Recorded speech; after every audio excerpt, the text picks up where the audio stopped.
Hi, I'm Joe Gutierrez, I'm Sam Serrano. and we're doing the evolution of shells. Scientists deduced the shell evolved from ribs, which broadened out and eventually united. First, the lower ribs became wider and fused with each other to give half a shell, called the plastron.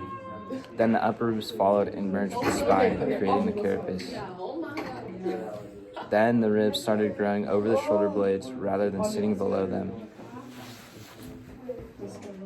260 million years ago, there was a lizard-like animal that was one of the first turtles.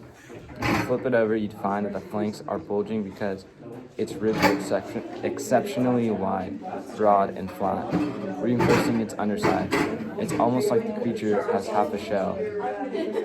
Eunotosaurus is one of the earliest known turtles despite its lizard-like appearance.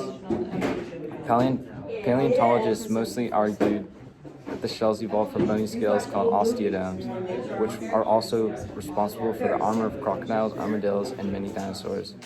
These scales simply expand to fuse with the ribs and backbone, creating a solid covering. Seashells are the exoskeletons of mollusks such as snails, clams, oysters, and many others. Such shells have three distinct layers and are composed mostly of calcium carbonate with only a small quantity of protein, no more than 2%.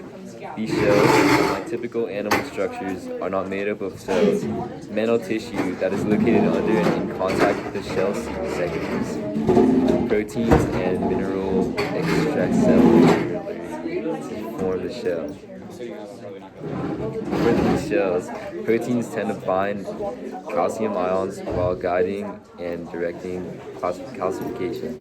Binding of calcium ions to the protein matrix enhances crystal formation according to precise hierarchical arrangements. Exact details of this mechanism remain unclear in both turtles and seashells, but many proteins have been isolated that are known to play a role in shell formation.